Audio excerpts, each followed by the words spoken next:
Hello students, welcome all of you on Akshay academy YouTube channel. Students, आज इस video में हम 13 नवंबर 2020 की 9th क्लास के मैथ सब्जेक्ट की जो वर्कशीट है 55th क्वाड्रिलेटरल्स, इसको हम डिस्कस करेंगे। इस वर्कशीट में हमारे पास जो मेन कॉन्सेप्ट है वो है मिड पॉइंट थ्योरम का। उसके according the line segment joining the mid points of two sides of a triangle is the parallel to the third side. कि अगर हमारे पास एक ट्राइंगल होता है ABC और उसमें हम दो साइड्स के मिड पॉइंट ले, लाइक हमने AB का मिड पॉइंट लिया E और AC का मिड पॉइंट हमने लिया F, तो इन मिड पॉइंट्स को मिलाने वाली जो लाइन होती है दैट इज EF, वो क्या होती है, जो ट्राइंगल की थर्ड साइड है, जो रिमेनिंग साइड है AB और AC के अलावा यानी कि BC, उस थर्ड साइड के वो क्या होती है, पैरेलल भी होती है और उस थर्ड साइड का वो हाफ भी होती है। तो इस थ्योरम पर बेस्ड हमारे पास यहाँ पर एग्जांपल्स भी हैं और जो क्वेश्चंस हैं वो 2 क्वेश्चंस हैं। हम 1 बाय 1 इन दोनों क्वेश्चंस को यहाँ पे ट्राई करते हैं। क्वेश्चन 1 है हमारे पास यहाँ पे ABC is a triangle right angle at C, यानी कि हमारे पास यहाँ पे ये जो है एक राइट एंगल ट्राइंगल है, ठीक है। और इस राइट एंगल ट्राइंगल में इसका नेम क्या है हमारे पास, A, B और C। ये जो C है हमारे पास यहाँ पे 90 डिग्री का एंगल बना हुआ है, जैसा कि हमसे कहा है कि राइट एंगल एट C, यानी कि C पे आपका 90 डिग्री का एंगल है, okay. A line is drawn through the midpoint M of hypotenuse AB। AB जो है हमारे पास हाइपोटेनस है, इस हाइपोटेनस का मिड पॉइंट है ये। इसका मीनिंग ये हुआ कि ये वाली जो साइड है इस वाली साइड के क्या है, इक्वल है। और यहाँ से हम मिड पॉइंट M से क्या करते हैं, लाइन जो है ड्रॉ करते हैं, कैसे, एंड पैरेलल टू BC ये वाली साइड इसके पैरेलल, यानी कि इस तरीके से जो है आप एक लाइन जो है वो ड्रॉ कर लीजिए, ओके। जब आप ऐसे एक लाइन ड्रॉ करते हैं, दिस इंटरसेक्ट AC, ये AC को इंटरसेक्ट करती है एट D पॉइंट पर इंटरसेक्ट करती है, clear. Show that first D is the mid point of AC। हमें यहाँ पे ये शो करना है कि जो D है वो क्या है, इस AC का मिड पॉइंट है। तो हम सबसे पहले ये जो फर्स्ट पॉइंट है इसको प्रूव करना स्टार्ट करते हैं। तो सबसे पहले तो बच्चा आप देखिए यहाँ पे आपके पास गिवन क्या क्या है। हमें ये कहा है क्या कि M जो है वो क्या है, मिड पॉइंट है। अब अगर ये मिड पॉइंट है तो ये कौन सी लाइन का मिड पॉइंट है, AB का मिड पॉइंट है। ये देखिए M is the mid point of AB, ये आपको यहाँ पर गिवन है। तो इट मीन्स आप ये कह सकते हो कि ये जो साइड है आपके पास BM, this is equal to MA, ये इक्वल है, मतलब ये वाला पार्ट और ये वाला पार्ट इक्वल है।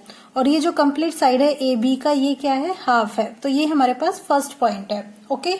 और सेकंड पॉइंट हमारे पास यहाँ पर ये गिवन है कि हमने ये जो लाइन ड्रॉ की है ये हमने BC के पैरेलल ड्रॉ की है, देखिए पैरेलल टू BC। तो इट मीन्स MD जो लाइन है this is parallel to BC। तो जब हमारे पास इस तरह की कंडीशन होती है तो हम मिड पॉइंट थ्योरम जो है उसको यूज कर सकते हैं, क्योंकि मिड पॉइंट थ्योरम में हमारे पास कॉन्सेप्ट क्या होता है कि अगर मान लीजिए हमारे पास कोई ट्रायंगल होता है और ये जो पॉइंट्स हैं हमारे पास मिड पॉइंट होते हैं, तो इनको मीट कराने वाली जो लाइन है वो जो थर्ड साइड होती है उसके क्या होती है, पैरेलल होती है। सो अगर अब हमारे पास यहाँ पे कॉन्सेप्ट है कि एक ये वाला पॉइंट है M, this is the mid point, और ये जो लाइन है ये क्या है, पैरेलल है। तो इट मीन्स ये वाला पॉइंट भी कैसा होना चाहिए आपके पास, ये आपके पास होना चाहिए कैसा, मिड पॉइंट होना चाहिए, ओके। तो अब आप इसको यहाँ पे कंसीडर करते हुए लिखते हैं। तो आप यहाँ पे लिखेंगे, so by using converse of mid point theorem, mid point theorem का कन्वर्स हम ले रहे हैं। कन्वर्स यानी कि जैसे कि अभी मैंने बताया था कि अगर ये दोनों पॉइंट्स मिड पॉइंट है तो ये लाइन इसकी क्या है, पैरेलल है। बट अब हमारे पास एक पॉइंट जो है जैसे कि M जो है वो तो गिवन है और ये वाली लाइन इसके पैरेलल गिवन है, तो हम इस पॉइंट को क्या कहेंगे, मिड पॉइंट कहेंगे। तो ये हमारे पास क्या हो गया, मिड पॉइंट जो थ्योरम है उसका क्या हो गया, कन्वर्स हो गया है, okay. So by using converse of mid point theorem we can say that D is the mid point of AC, कि जो D है वो भी क्या है, AC का मिड पॉइंट है, क्लियर। तो ये आपका फर्स्ट पार्ट जो है यहाँ पे प्रूव हो जाता है। Concept clear, first part clear. अब आप बात कीजिए सेकंड पार्ट की। तो सेकंड पार्ट में हमें ये प्रूव करना है कि जो MD आपके पास लाइन है, this line, this is the perpendicular on AC, ये AC पर परपेंडिकुलर है, परपेंडिकुलर है। इट मीन्स ये जो यहाँ पर एंगल बना रही है ये कितने डिग्री का बना रही है, 90 डिग्री का। तो हमें ये यहाँ पे प्रूव करना है। तो इसके लिए हम यहाँ पर जो कॉन्सेप्ट है उसको देखते हैं। सबसे पहले MD के लिए, since we know that MD is parallel to BC, ये हम जानते हैं, हमें गिवन है, ये देखिए MD is parallel to BC। और इसका मीनिंग ये हुआ कि अगर ये लाइन पैरेलल है तो चलो एक बार मैं ना इनको ऐसे ड्रॉ करके दिखा देती हूँ। जैसे सपोज कर लीजिए ये BC है और ये हमारे पास MD लाइन है। ओके, अब जब ये हमारे पास इस टाइप से है तो हम यहाँ पर क्या करते हैं, ये जो आपके पास AC है इसे एज ए ट्रांसवर्सल ले लेते हैं। AC is a transversal line. अगर हम इसको एज ए ट्रांसवर्सल लाइन लेते हैं तो इट मीन्स ये हमारे पास इस तरीके से आएगी। ओके, तो जब ये इस तरीके से आएगी तो यहाँ पर ये जो दोनों एंगल बनेंगे, इन दोनों एंगल्स का जो सम होता है वो हमारे पास क्या होता है, 180 डिग्री होता है। ये हम जानते हैं ना कैसे, तो हम यहाँ पर लिखेंगे and the sum of angle made on same side of a transversal is equal to 180 degree. इनका सम 180 डिग्री होता है, तो हम इनकी वैल्यूज पुट कर देते हैं। इसका नेम क्या है, A। तो ये वाला जो एंगल है हमारे पास, ये कौन सा है, एंगल BCA। ओके, बट आप यहाँ पर इसको देखेंगे तो ये एंगल BCD, तो आप यहाँ पे कहेंगे एंगल BCD प्लस ये वाला एंगल आपके पास क्या है, MDC। ओके, इनका सम आपके पास 180 डिग्री होना चाहिए। एंगल C तो हमारे पास गिवन है कि ये हमारे पास कितना है, 90 डिग्री का, तो आप इसकी जगह 90 डिग्री जो है वैल्यू रख दीजिए। तो आप जब इसको सॉल्व करेंगे तो आपके पास एंगल MDC कितना आ जाएगा, 180 डिग्री माइनस 90 डिग्री, तो इट मीन्स ये कितना आ गया है, 90 degree. So we can say that angle MDC this is equal to 90 degree, यानी कि ये वाला जो एंगल है ये भी कितना आ चुका है हमारे पास, 90 डिग्री। ओके, दिस वन ये भी हमारे पास क्या है, 90 डिग्री, तो ये ऑटोमेटिकली हमारे पास क्या हो गया है, 90 degree. So we can say that angle MDA is also 90 degree. तो ये दोनों जब आपके पास 90 डिग्री एंगल हो जाते हैं तो दैट मीन्स आपके पास ये जो लाइन थी MD ये इस AC पर क्या है, परपेंडिकुलर है। तो ये हमारे पास जो सेकंड पार्ट है वो क्लियर हो जाता है। ठीक है, सेकंड पार्ट भी अब आपका क्लियर हो जाता है। तो अब इसके बाद थर्ड पोर्शन क्या है, CM, यानी कि C से लेकर M की आप बात करोगे। तो सबसे पहले हम एक काम यही ना करें कि इन दोनों पार्ट्स को जो है वो मिला दे। ओके, यानी कि C को आपने M से मीट करा दिया है। ऐसे ये आपके पास क्या है, AM है और ये हमारे पास नीचे वाली साइड है और ये हमने जो लाइन ड्रॉ की थी वो है। तो हम देख रहे हैं कि हमारे पास यहाँ पर जो है दो ट्रायंगल बन जाते हैं। ठीक है, दो ट्रायंगल अगर बन जाते हैं तो आप इनको सबसे पहले क्या कीजिए, कॉन्ग्रेंट जो है वो प्रूव कर दीजिए। तो सबसे पहले आप क्या करोगे, join CM। So third part में हम यहाँ पर लिखेंगे ज्वाइन CM। आपने इनको ज्वाइन किया तो आपके पास दो ट्रायंगल बन रहे हैं, एक तो ट्रायंगल AMD और दूसरा ट्रायंगल है हमारे पास CMD। यहाँ पे मैं इनको जो है अलग से बना के आपको साथ साथ में ये जो कॉन्सेप्ट है वो क्लियर कर देती हूँ। ये देखिए, ये A और ये C, ऐसे आपके पास ट्रायंगल बन रहे हैं। आप इन दोनों ट्रायंगल्स को कॉन्ग्रुएंट प्रूव करिए। तो आप देख रहे हैं कि MD जो साइड है वो इस वाले ट्रायंगल में भी है, इस वाले में भी है। So we can say MD is equal to MD, common side.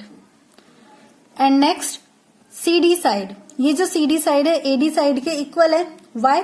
Because हमने अभी अभी प्रूव किया था क्या, कि जो D है this is the mid point of AC, और अगर ये AC का मिड पॉइंट है जो हमने फर्स्ट पार्ट में प्रूव किया था, देखिए D is the mid point of AC, तो हम ये कह सकते हैं कि ये जो CD है that is equal to DA।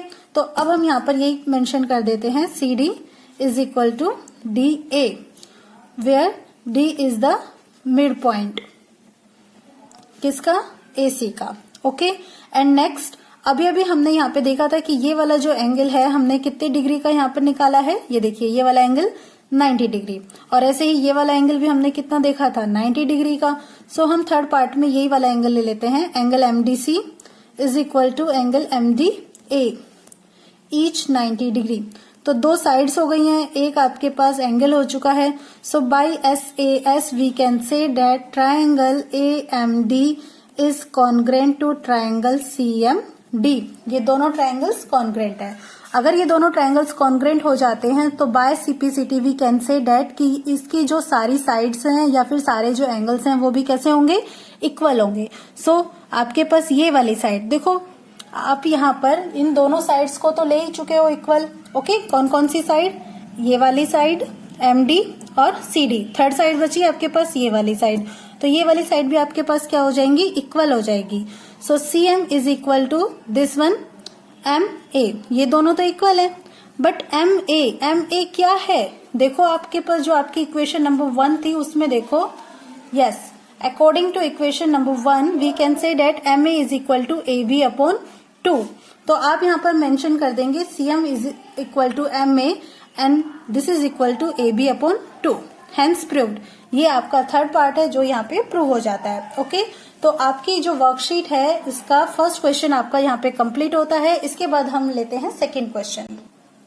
Second question में हमारे पास जो लैंग्वेज है ABCD इज ए रेक्टेंगल, यानी कि हम यहाँ पर क्या करते हैं, ABCD जो है ये ले लेते हैं, ठीक है, एंड ये हमारे पास क्या है, एक रेक्टेंगल है, तो A B C और D, ठीक है, and PQRS are the mid points of side AB BC CD and DA respectively. That means P किसका है, AB का, Q है BC का, R है CD का और S किसका है, DA का। तो ये आपने लिया P पॉइंट, यहाँ पे आपने ये लिया Q point, this one is R and next S। Next show that the quadrilateral PQRS। अब हमारे पास ये जो एक शेप बनकर आती है इन मिड पॉइंट्स को मिलाने पर ये एक क्वाड्रिलेटरल की आती है। ओके, और हमें यहाँ पर ये शो करना है कि ये क्या है, रोम्बस है। रोम्बस मतलब ऑल साइड्स आर इक्वल, ये हमें यहाँ पे प्रूव करना है। ओके, तो हम यहाँ पर स्टार्ट करते हैं। सबसे पहले हम यहाँ पर क्या करते हैं, इसके डायगोनल्स बना लेते हैं। तो डायगोनल्स हमारे पास कौन कौन से हैं, BD एंड AC। तो आपने यहाँ पे ज्वाइन कीजिए BD एंड AC लीजिए। ये चलिए हमने B से D को ज्वाइन कर दिया है। ओके, तो पहले एक काम करते हैं, हम यहाँ पर BD डायगोनल जो है इसको लेते हैं, ठीक है। AC को भी ले सकते हो, जो मन करे आप ले लीजिएगा, कोई दिक्कत नहीं है। और ये अब आपने ज्वाइन किया है AC को। ओके, तो कोई भी जो आपका डायगोनल है आप उसको ले लीजिए। चलो आपका मन कर रहा है AC को लेने का, तो हम AC को लेते हैं। तो एक बार जरा यहाँ पे मैं रफ डायग्राम जो है बनाते हुए चलती हूँ कि ये जो आपके पास ABCD रेक्टेंगल है, इस रेक्टेंगल में आपने AC को लिया है ना। तो AC को जब आप ले रहे हो तो आपके पास एक S पॉइंट है और एक आपके पास कौन सा पॉइंट है, R पॉइंट है। क्लियर।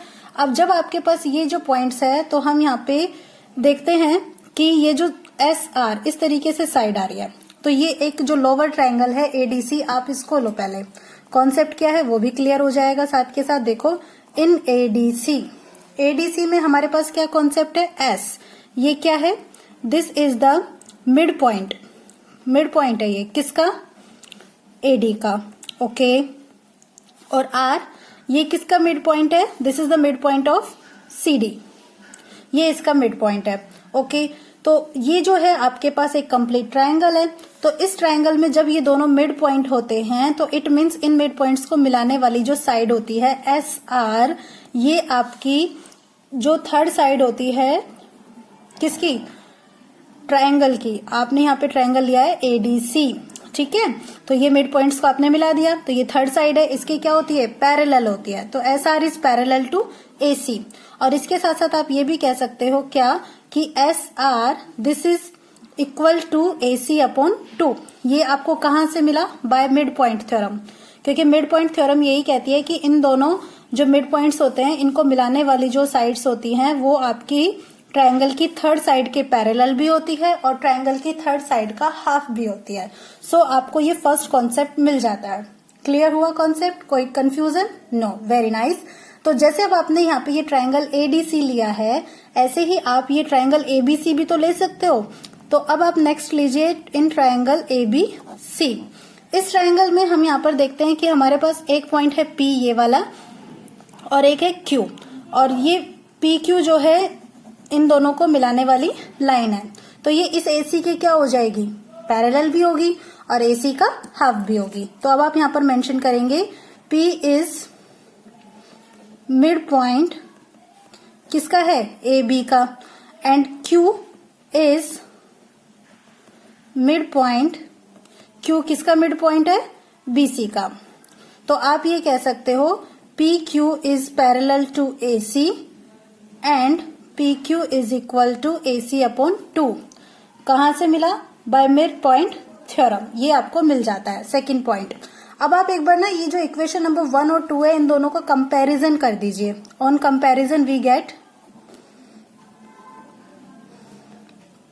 क्या क्या मिलता है आपको, देखो S R is parallel to A C, okay, and A C is parallel to P Q.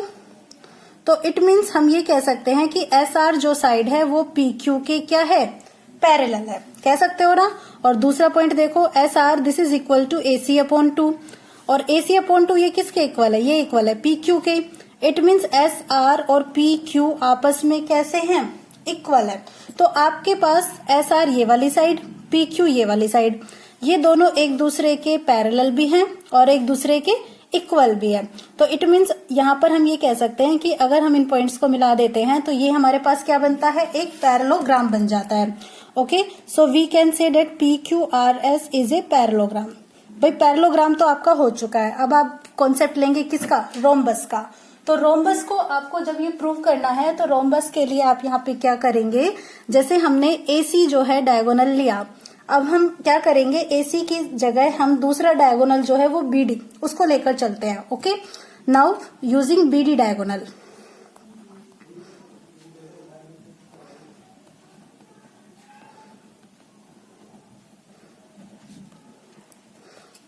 तो बीडी के लिए मैं आपको जो रफ डायग्राम है वो एक बार यहाँ पे प्लॉट कर देती हूँ। ए बी सी और ये डी, ये हमारे पास जो है पॉइंट्स है, ठीक है। अब आपके पास ए बी सी डी है और आप बी डी जो है वो डायगोनल ले रहे हो, ये वाला डायगोनल। तो जो भी हमारे पास पॉइंट्स है हम उनमें से किसी को भी लेकर चल सकते हैं यहाँ पर। तो यहाँ पे जो Q और R है इनको ही ले लेते हैं, ठीक है। तो ये आपके पास Q और R को मिलाने वाली क्या है, लाइन है। तो अब आप यहाँ पर कॉन्सेप्ट यूज करेंगे इसके साथ, इन ट्राइंगल, कौन सा triangle, BCD, where Q is mid point of BC and R this is mid point of CD। तो कॉन्सेप्ट आपके पास ये हुआ कि QR is parallel to BD and QR is equal to BD upon 2, जैसे अभी अभी हमने कहा मिड पॉइंट थ्योरम का यूज करते हुए। तो बच्चा ये हमारे पास जो है, आप इसको थर्ड पॉइंट ले लीजिए और इसको ले लीजिए फोर्थ पॉइंट। अब बच्चा एक बार बताओ, QR किसके पैरेलल है, BD के, but we know that AC is equal to BD। क्यों, क्योंकि ये जो है हमारे पास यहाँ पे जो गिवन है, ये क्या गिवन है, एक रेक्टेंगल है। तो आप यहाँ पर मेंशन कर सकते हैं since ABCD is a rectangle, और जो भी हमारे पास रेक्टेंगल होता है उसके हमारे पास जो डायगोनल्स होते हैं वो कैसे होते हैं, इक्वल होते हैं। सो आपके पास AC की वैल्यू किसके इक्वल है, BD के इक्वल है। तो जो आपने लिखा है ना QR equals to BD upon 2, आप BD अपॉन 2 के साथ साथ उसको क्या लिख सकते हो, आप लिख सकते हो BD upon 2 and also equal to AC upon 2। लो भाई, अब तो AC अपॉन 2 के इक्वल में QR भी आ चुका है। सो हम कह सकते हैं क्या, SR जो PQ के इक्वल है वो किसके इक्वल है, वो QR के भी इक्वल है। तो आपको एक रेक्टेंगल में 3 साइड इक्वल मिल गई है, तो चौथी जो साइड है वो भी आपके पास ऑटोमेटिकली क्या हो जाएगी, इक्वल हो जाएगी। सो आप यहाँ पर मेंशन करेंगे therefore PQRS is a rhombus, ये हमारे पास क्या हो जाता है, एक रोम्बस हो जाता है। तो यहाँ पर आपकी जो वर्कशीट है ये कंप्लीट होती है। Thank you for watching my channel.